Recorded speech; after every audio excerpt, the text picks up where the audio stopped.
Hello, everybody, and welcome to Songwriting Simplified with me, Jonny Lipsham, here at jonnylipshamstudios.co.uk in the southeast region of Scotland.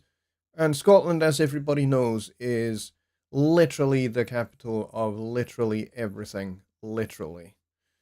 Anyway, I hope everybody has had a good first half of the week.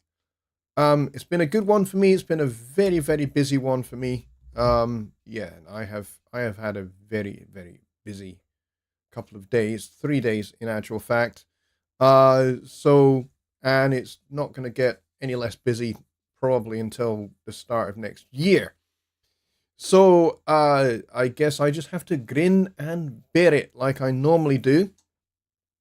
But for those of you who, have been wondering about my cold thing that I've had for probably the better part of 3 weeks now, the answer is that this is round number 3 with COVID. That's what's been going on. Yeah, and I know exactly where I got it from. I'm doing all right. I've not had to isolate or anything like that. I've been testing reasonably regularly in the hopes that I would get the all clear. Haven't had it yet. This one seems to be lingering, and from what I can gather, the particular variant that is doing the rounds at the moment, which is kind of a newish one, tends to do that. It's not so bad. It doesn't really hit you hard, particularly. Certainly, I think maybe like the first week it hit me very hard. And then after that, I just got up and got on and carried on. I kept working, and I was medicating like crazy. I mean, I'm already medicating enough as it is with, other things that I have going on. But yeah, so I have been medicating, and I've just been carrying on working and carrying on doing my shows as much as I possibly can. So anyway, yeah, I'm hanging in there just about. Today I'm finding it a little bit tough, but I'm hanging in there because it's just been today has just been manic. But yeah, I'm hanging there. Anyway, let's go see who is here, and I can see that Billy, of course, was first in the door, like he usually is. Mike Johnson was next, although Mike is in the Philippines, so I think he's probably asleep by now. Because it's going to be very, very, very late for him in the night. So Mike, if you're watching this on the replay, I hope you're doing well, buddy, and we should hook up. I would have jumped on your Zoom call earlier today, but I was actually engaged in a very lengthy discussion that I cannot talk about for the better part of like 2 hours this evening. But yeah, everything's fine. Don't worry. Nothing to worry about. But that just kind of drained away all of my time this evening. Tony Stringer is here. Chris is here. Awesome, Chris. I'm very glad to see you here, buddy. And Stephen Wilson is here. Kyle Trajuziak is here. Ron Figura is present and or accounted for. Good. Don Oliver is here as well. And Dwayne and Mark Holly is here. And Keith from Ready to Talk Trumpet is here as well. Bobby Booth is here. Gardner99, who we've not seen for a little while, is also here. And John Hawk has just arrived. We got 14 people here. So this is Songwriting Simplified. So I kind of thought that we would talk about Studio One as a songwriting tool. Or songwriting toolkit, because there's not just one tool. There are a bunch of tools, which is very, very cool. So that's what we're going to talk about. And maybe we'll spread this out over the course of a couple of weeks, just looking at different songwriting tools that are already at your disposal in Studio One, especially if you're using version 6. There is a good number of very, very cool tools. I'm also going to demo for you a very, very nice preset,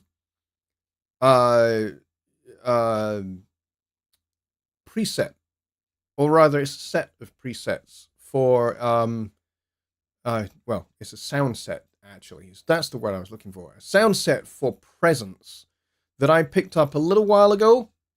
And if you are a member of Studio One Plus, you should be able to get this, because I think that's exactly where I got it, but I don't really seem to have seen that many people actually have this. So those are kind of the two things that we're going to look at, because the sound set is particularly beautiful. The samples are particularly amazing, and they are well worth checking out. So we will spend some time going through some of those presets in the sound set. And yes, as I said, if you have Studio One Plus, I think you can get this. I'm not sure whether this is available outside of it or not, but certainly it is in Studio One Plus. And it just kind of gives you, if you're not a member of Studio One Plus, it gives you like just an extra little incentive to maybe consider it, because it really is incredible value for money.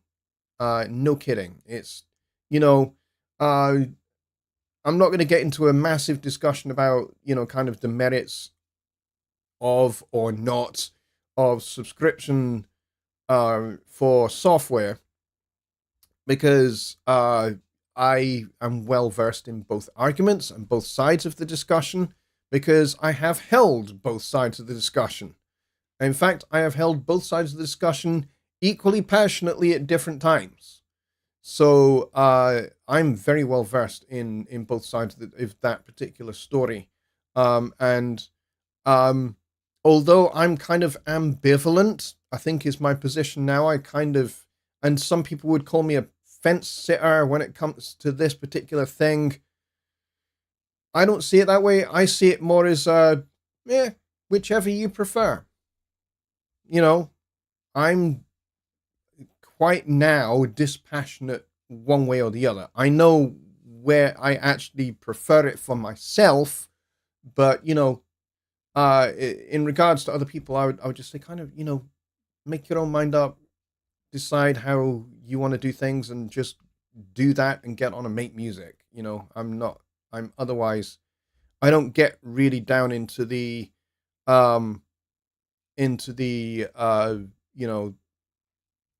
there's quite strong words on both sides of the argument, shall we say. So, and I don't really get into that, because I don't think any of that's productive.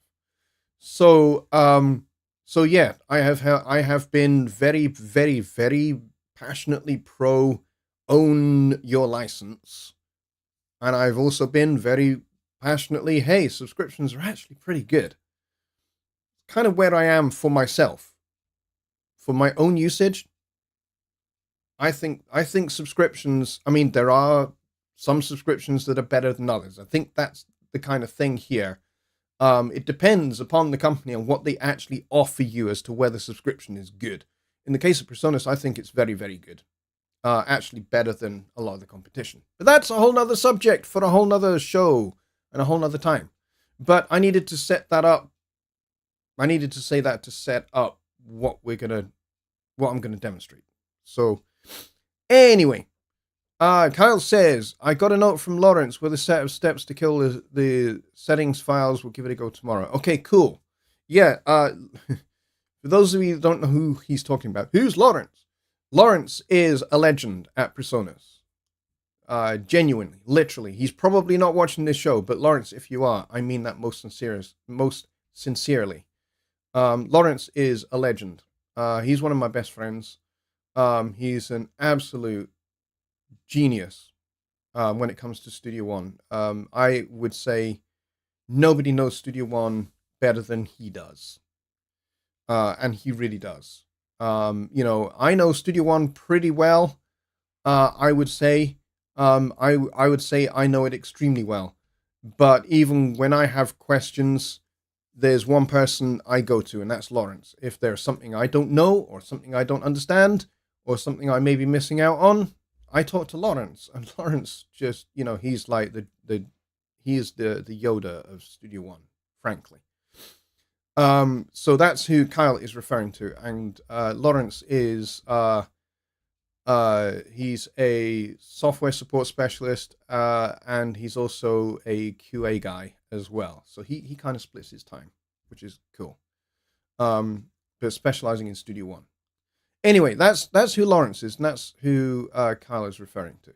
All right, so let's get into this. So Studio One, as a songwriting tool, as a songwriting toolkit, there are many, many, and the one I really kind of want to highlight and focus is two things: the chord track and its sidekick, which is the chord display, because both are incredibly powerful, both are incredibly valuable, and will help you with chord changes and will help you decide what chord changes should go where and how, and get you to kind of identify what a chord is.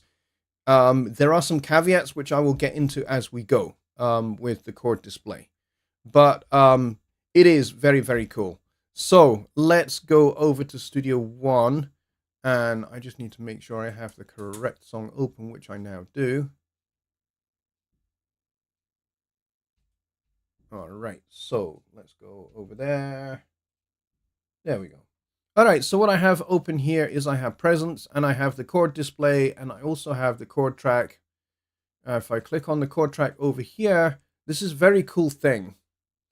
And it says here, instrument. And what this is for the chord preview and chord audition. So I've got this chord audition thing checked. And I could also check this play track button as well. And then there's a range, and there's no key signature because there's no key signature in this song. So let's set a key signature. Now, why am I setting a key signature? Because if I set a key signature, excuse me, if I set a key signature, it's going to help the chord display have some idea about displaying the correct enharmonics.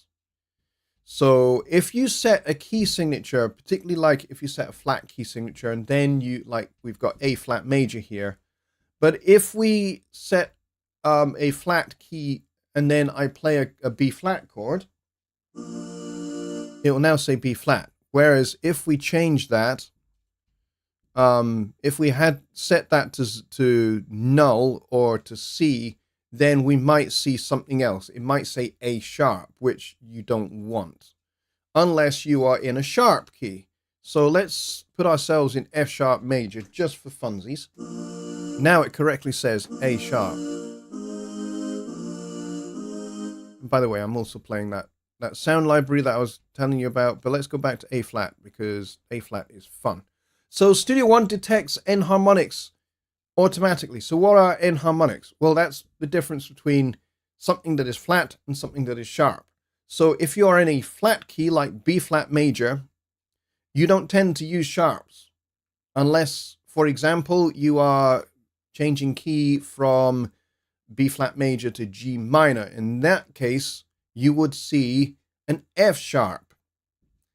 And the reason why you'd see an F sharp is because that is the leading tone into G minor, but also it is the third of the D major chord. There's the D major, there's D7, and there's G minor. So if we were in B flat major, there, now we're in B flat major. So I want to go to the G minor. D7, there's my F sharp. And there's G minor. So that would be a time where you would see an F sharp. But otherwise, you're only ever going to see flats.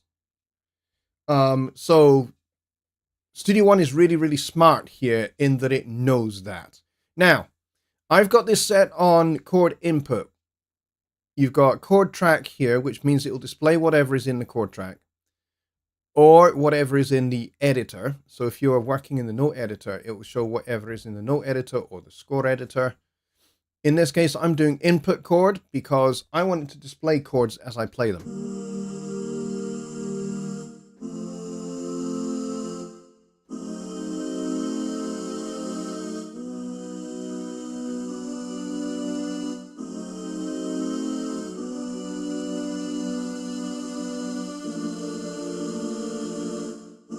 Now see this one here. That was weird. It said D minor flat 13. It's because of the particular voicing I'm using. for B flat major 7. It doesn't know what that is. It's confused.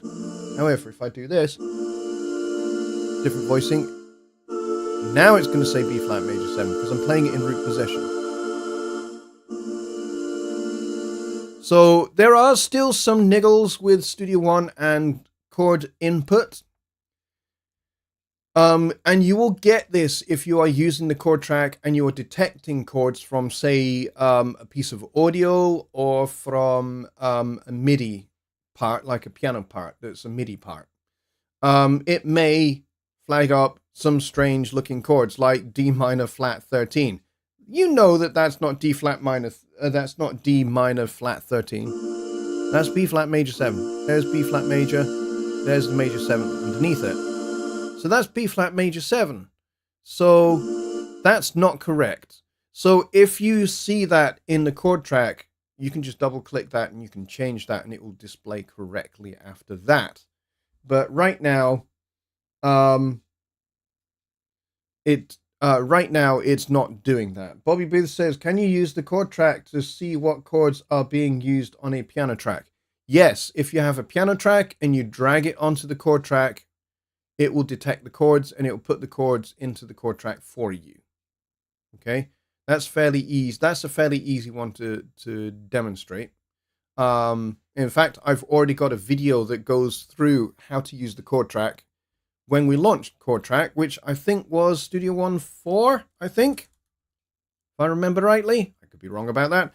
But you can always go and search my channel for chord track and you'll see, I think there's a couple of videos that will pop up about that. But yes, you can use the chord track to see what chords are being used in the piano track. Definitely.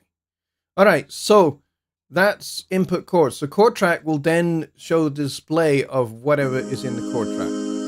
And notice when I double click here, you heard that. It auditioned the chord. So I'm going to double click this and I'm going to change this to, let's see, chord 5 minor. Now notice when I select anything, when I've got the audition chords on, you can hear it.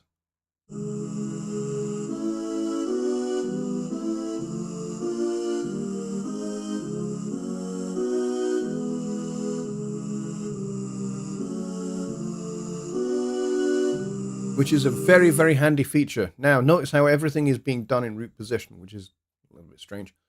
So let's double click here and we'll change this one to, let's see, what will we change it to? D flat, major 7 with the sharp 11. Why not? I like that chord. Next one, let's double click here. We'll change this one to chord 5 in A flat major, which is going to be E flat. So let's find E flat. And we'll change this to E flat 7. There we go, E flat 11. That's a nice sounding chord. All right, so now that I've got those in there, if I put this onto chord track, you're not going to hear anything, but you're going to see them scroll by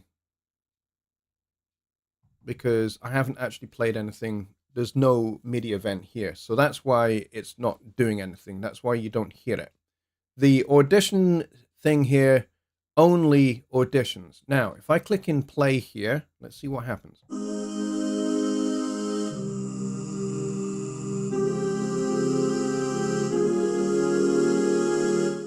Okay, that kind of worked.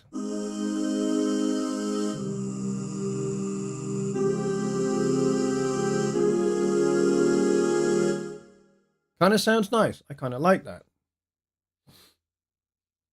So that's just one of the things we can do already. So let's make that into a C minor. Let's stick in a ninth as well.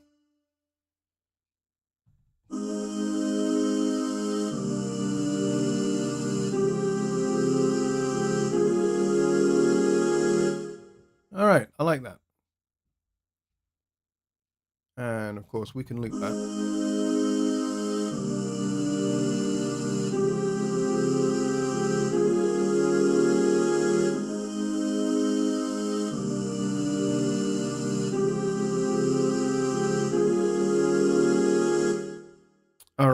So here is what I was telling you about. So studio background vocals with light vibrato.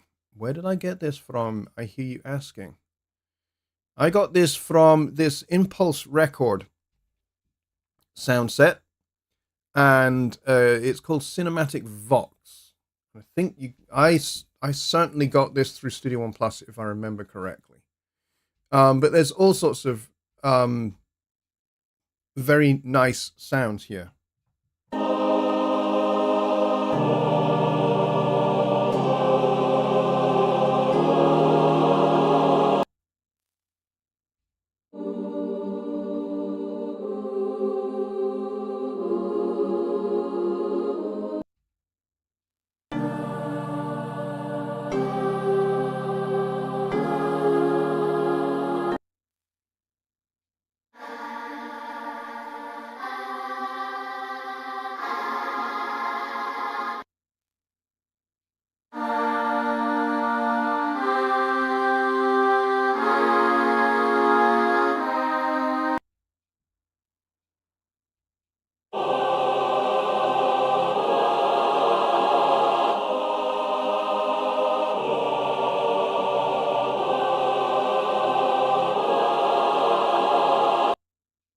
Try this one.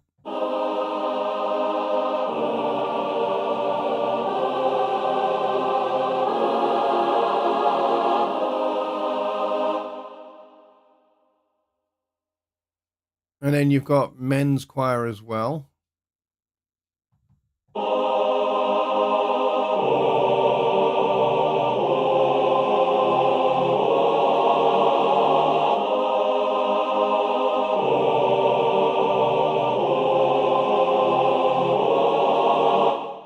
And then you've got this one, which is another one of the studio background vocals. These are really useful, by the way, if you are wanting some wordless background vocals for your song. This is really useful.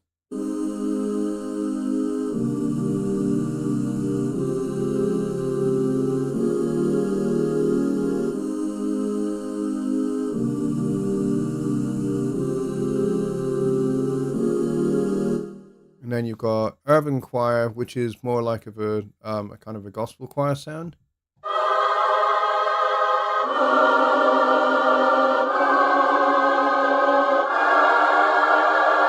With huge vibratos. And then this one is a women's chorale choir.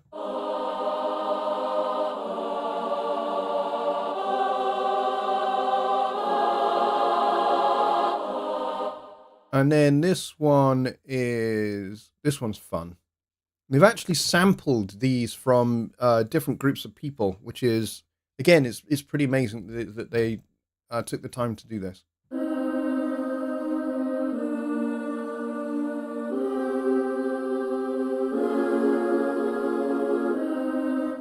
And then there's handbells. I don't know why handbells are in here, but anyway.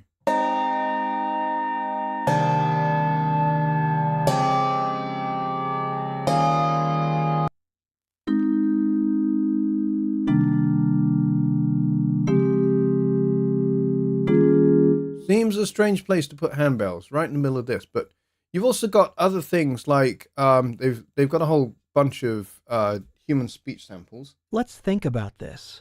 No. Perhaps. I had to find the burp sound eventually. Hello, Mom. Okay.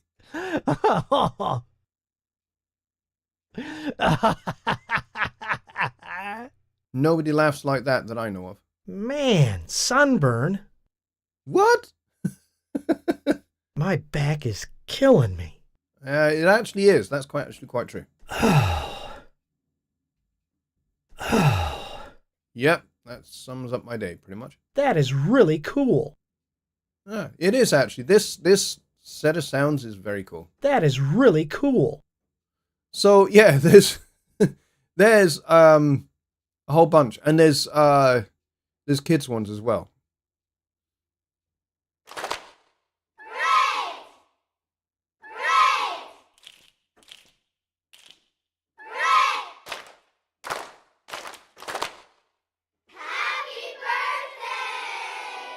If it's anyone's birthday today, Happy birthday! Happy Hanukkah! happy Hanukkah. Yeah, it's not Hanukkah right now. Happy Halloween! Yeah, that's coming up, actually. Happy Halloween. Happy Halloween! Now, speaking of Halloween, we'll come back to this in just a second. I'm going to go back over to the screen here because there is something that I want to talk about because we are heading inexorably towards the end of summertime. And when we get to the end of summertime, we march towards darkness at nighttime, early at nighttime, and it starts to get colder as we head into the fall and then eventually into winter. Now, one of the things that we have done the last couple of years is we've done a songwriting challenge for Halloween. And I am very, very pleased to announce that we will be doing another Halloween songwriting challenge. And I have partnered up once more with the legend that is Mr. Rich I can't even speak. Mr. Rich Cresswell from Studio One Box. I think there's S1 Box. That's his website, s1box.com. Go check out his stuff. There is actually a link in the description below. Well, it's not really a link, but you just copy paste it into the browser and it'll take you there. And there's a whole bunch of other stuff that's from him as well that I think you can still get because I've had those links for a little while. But yes, we will be doing another Halloween songwriting challenge. And if you want to get involved, we're giving you kind of the heads up now that it is coming. So you can start kind of getting your heads into that kind of space and start thinking about things that are scary, things that make you go bump in the night, stuff like that. Things that are dark. And so I'm not going to give too much away at this particular juncture, other than to say in about, where are we? We are August 8th. Around about a month from now, the challenge will open. So we will be announcing that and giving you all the details of how to get involved, what the criteria is, and we will once again give you some tools to get you started and to get you being creative. And so we are really looking forward to it. I'm really looking forward to it. I'm really excited about this particular songwriting challenge. It's going to be epic. It's going to be such a lot of fun. And yes, there is a prize up for grabs. So, and Rich and I will be once again judging that, and Rich will be on hand to guest on a couple of shows as we go through the actual challenge period. And so entries need to be submitted before Halloween night itself, because we will be doing the results night on Halloween night itself, because it will be midnight in the UK on Halloween night. So I think that would be a great time for us to actually do that, kind of at that particular time, at the particular hour, to announce the winner. So you guys have got to get your entries in. And so you will have just over a month. You'll have maybe 5 weeks. I think we worked it out. Rich, if he's here, will be able to correct me. I'm not sure that he's here. Yeah, Rich's stuff is s1box.com. Yeah, so you'll have about 5 weeks to actually work on your song and have it ready. Now, for some of you, this is maybe a little more daunting than for others. And that's okay. That's perfectly fine. Because essentially what we want is we want to be scared to death successfully by your song. Um, so uh, you can scare us with the music. That's what we want. We want music that scares and music that sounds scary. So it's all about making the music sound scary. So you can do that in any which way you want. You can incorporate some sound effects, but the sound effects aren't really the main thing. The main thing is the music itself, the melody, the harmony, and the rhythm. If there's going to be a rhythm aspect to it, then you might choose not to. You might choose to have it more a little bit freeform and no set kind of meter. That's okay. You can do that as well. But like I said, we'll talk more about that as we approach uh September 7th, I think it is. Which is when the Songwriting Simplified show will be, where we will actually open the contest. So we'll give you all of the details on that, but it's going to be really, really good fun. And we're making it a way, we're making a way to make this as easy for everybody to get into, regardless of your experience, whether you're really, really, very, very experienced, or whether this is something you've only done like once or twice in maybe the last challenge or something. That's okay too. Everybody is welcome to enter, whatever their experience, whether they're, been doing it for decades or hardly at all. That's just something that you kind of dip your toe into at the last songwriting challenge. Either end of the spectrum is good, and we're going to make it easy for everybody to get involved. Can we use AI technology in the contest? I need to talk to Rich about the criteria specifically for that, and then questions about criteria will be answered on launch day on September 7th. So I'm not really going to answer those kind of questions about the challenge just now. I just want to get that kind of in your mind and get you starting to think about it. So yeah, we're going to make it nice and easy for everybody to get involved, and you don't have to do a fully professional grade polished mix and master. That's not what you're being assessed on. You're being assessed on the song itself. So long as you make it loud enough to be heard, we can take care of the rest. We can do a rough kind of volume level balance between one song and the next. We can do that at our end.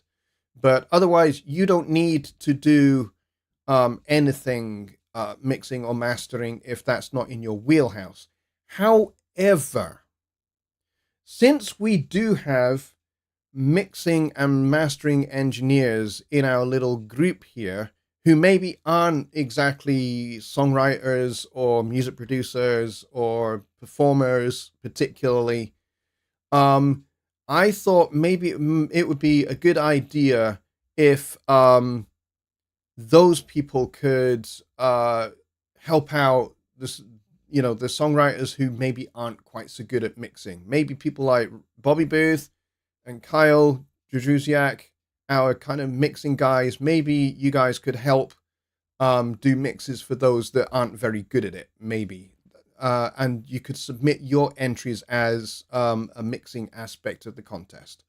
We're working out all the details. All the details will be fully realized on September 7th, and you'll know exactly how you can get involved. So don't worry, everybody will have a chance to get involved. For sure. No question. All right. On with the show. So let me go back over to Studio One here. So this cinematic voice thing that I was talking about, yes, it has some.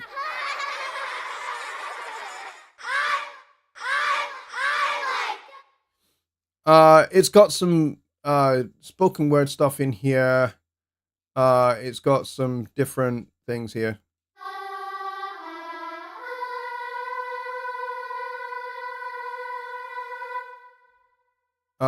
Different sounds. larger choir here.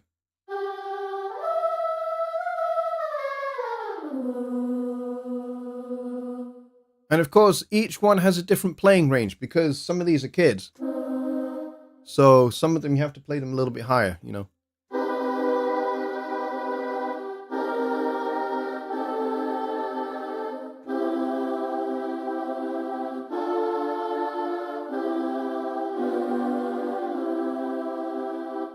Like that one. That one's a children's choir. So that one's not going to have the same range.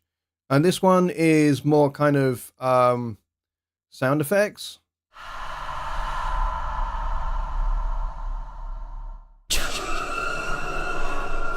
Some of these are pretty spooky, actually.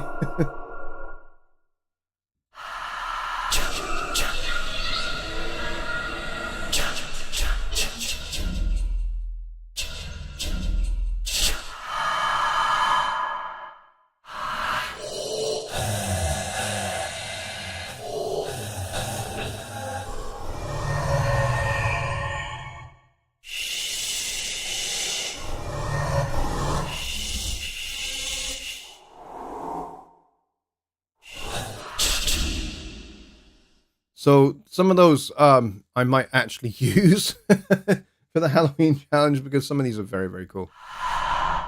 You know, let's get like a delay going here.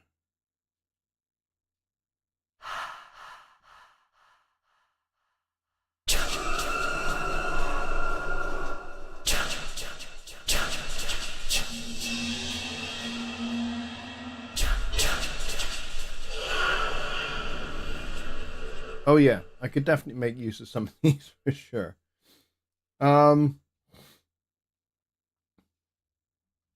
Let's see what else we have here.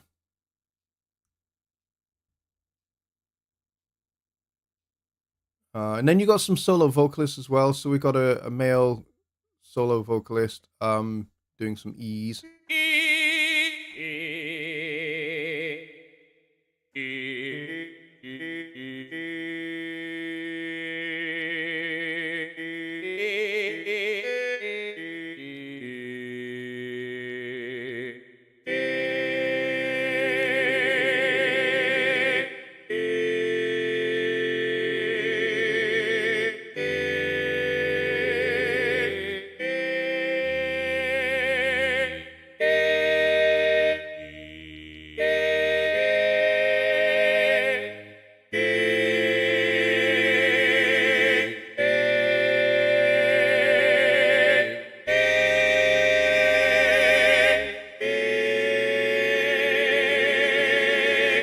Yeah, so you can have lots of fun with that. There's a female one here as well. Here we go.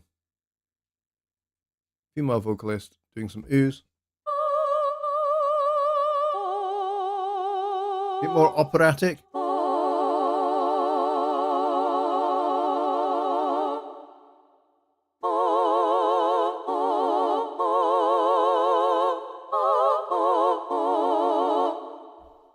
So you could have fun with that. Team background vocals with some articulations.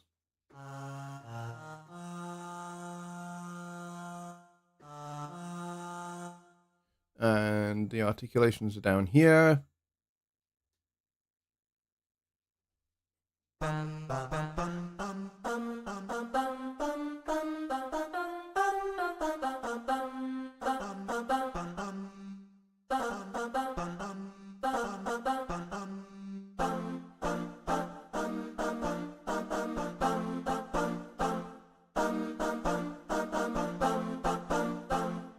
So these could be really, you know, quite useful.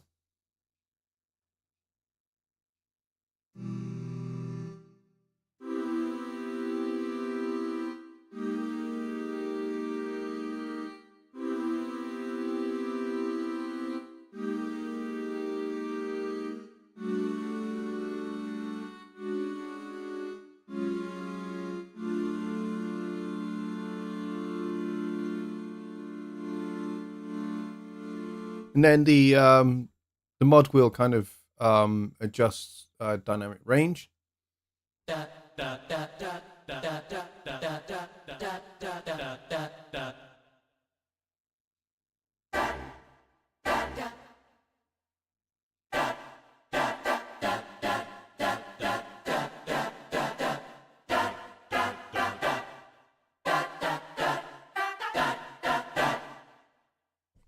Again, all of these can be useful in some way, shape, or form. And that's pretty much it for this particular sound set. What one have I not? Oh, I've not done this one.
And eventually they do just run out of breath.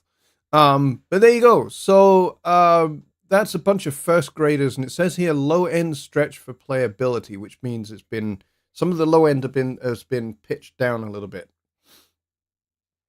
But yeah. So Billy says, where is that sound set? Is it an add-on? Yes, it is. It comes from Studio One Plus. This was added months ago, maybe even over a year ago. And I just stumbled across it, just kind of scrolling through all of the add-ons that have been added over the last couple of years or so. And I just stumbled across this one and went, oh, great. I think I'll just download this because it says Cinematic Vox. This could be, handy for vocal sound effects or stuff that I need for kind of like doing some soundtrack kind of stuff. And so this is what I ended up with. And as you can see, it's pretty versatile, pretty useful for different kinds of settings. Whether you want to do like a Bach kind of chorale choir, if that's the kind of thing that you want to do.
So, whatever kind of style of music you want to get involved with. And I've just done, some straight ahead triads as well as some more kind of um, complex chords. And it sounds great, whatever you want to do. Whether you're into more kind of orchestral, choral stuff, or whether you're into, backing vocals for, um, a rock or country thing, you might want that kind of a sound, you know.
So it sounds pretty good, pretty neat, pretty awesome.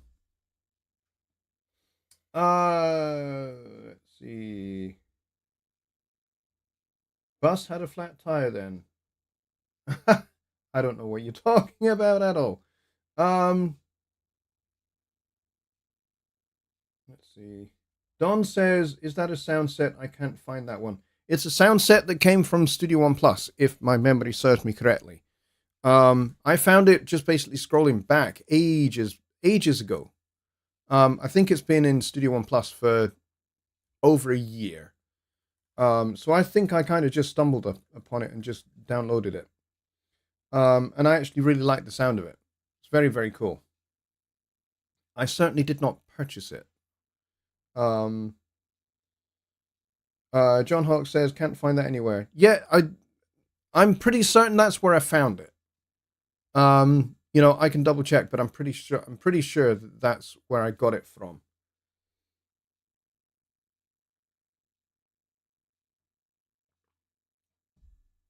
So yeah.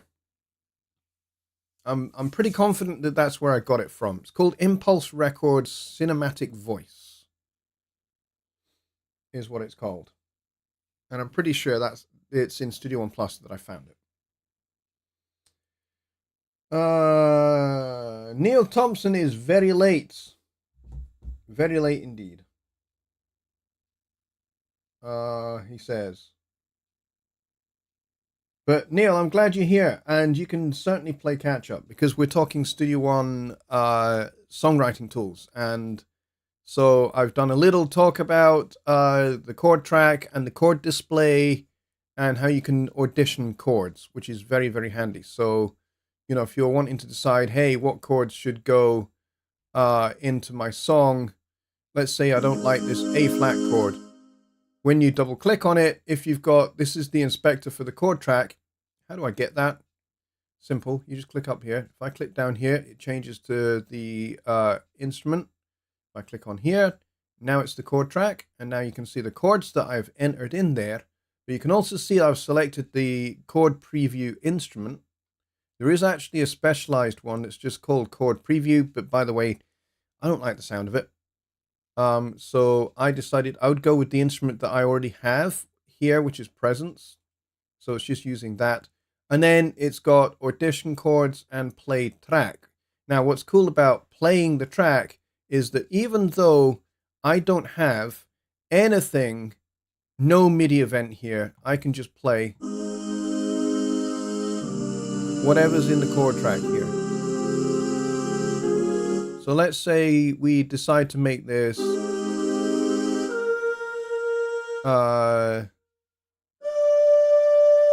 Let's try that. Okay, the voicing there I am not liking. Can we put that one down there?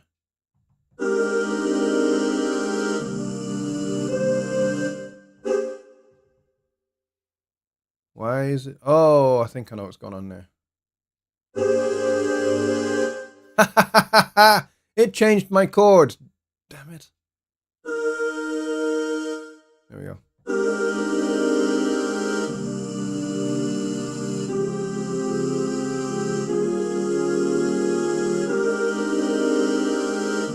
Okay, let's get rid of that. Let's put that there. Let's take that off. Let's put that down there. That's better.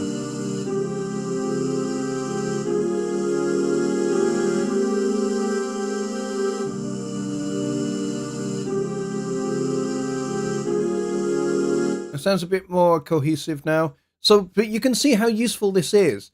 You can use that chord wheel just by double clicking here, and you can change the intervals in the chord. You can change the root. So I've got A flat in the root there, but what if I change that to the third of the chord? Yeah, that kind of got it confused a little bit. So let's go back to the A flat.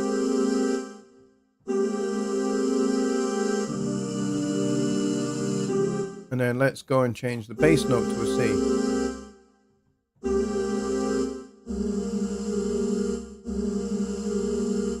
Yeah, it's a little confused by that. Let's go put that back. Oh, I've really messed this up. Hang on. Nope.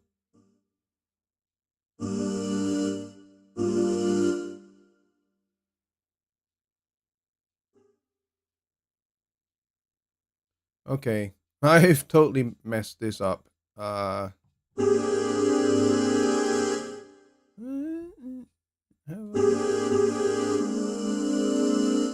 Okay, let's just start again.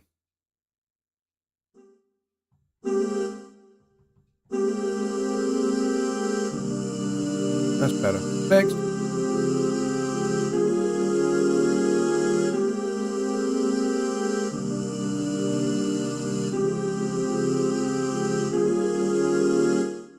So you can change, you can check out whatever chord you want to check out and see how it fits, how it sounds.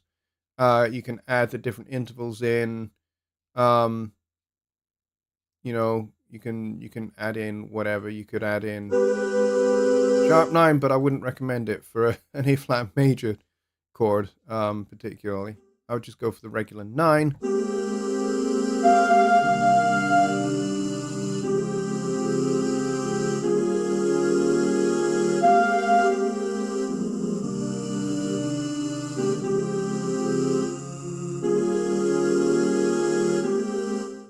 And you can do that all the while actually playing the track, just playing the chord track with the play track box checked. If that's not checked, it doesn't play.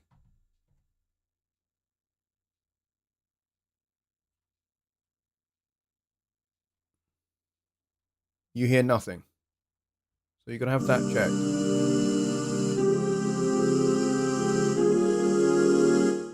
All right, so it's really, really very, very useful. Lots and lots of fun to play with. And like I said, the cinematic voice thing, Vox thing is really, really good as well. Billy says he's not seeing it. Don Oliver says he thought he had them all. Neil says, I bet that thing could do some great Jordanaires barbershop type backing vocals. Yeah, and like I said, catch up on the replay because I actually go through a good number of the presets that are in this sound set. So I don't remember, to be really honest, guys, I don't remember when the cinematic Vox was added to Studio One Plus, but it most certainly was. It was definitely added. And I'm absolutely certain that's where I got it from. Because otherwise, if it was a paid for add-on, I would have told you that I bought this and I would have told you where to get it, but I didn't. So, yeah. But yeah, like I said, I don't remember exactly when it was added. But I'm very certain that that's where I got it from. If I find out otherwise, then yes, I will. I'll let you know on the next show. If I can find out exactly where I got this, because I can't remember. But like I said, I'm pretty sure that I got this from Studio One Plus. But you know, if you know I'm finding that it's not there, then I will find out where I got it, and I'll do a little bit of detective work, find out where I got it, and I'll let you know exactly where you can go to get it.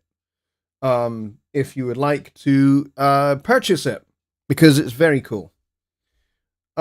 Anyway, that is the end of the show. I do believe that there is a meetup at 8 p.m., which is that 8 p.m. Eastern? Or is that 8 p.m. Central?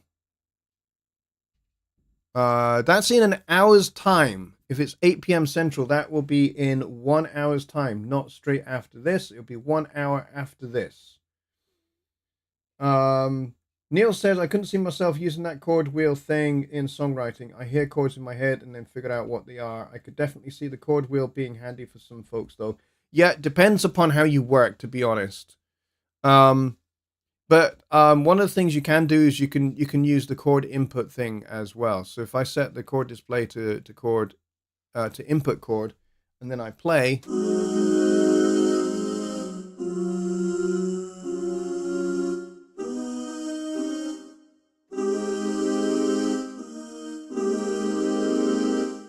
it will play whatever chord you put in there.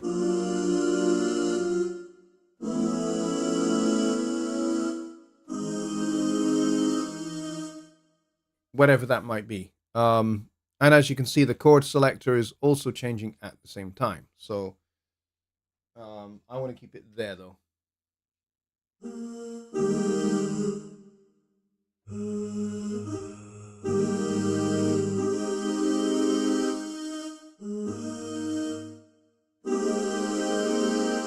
There we go. That's kind of the chord that I started with. All right, so there we go. That's the end of the show. Billy is going to Zoom for an hour before the meetup. So if you want to go and attend that, please do go and hit that link there that's in the bottom. But otherwise, thank you very much, everybody, and I will see you on Sunday for Sunday Night Live.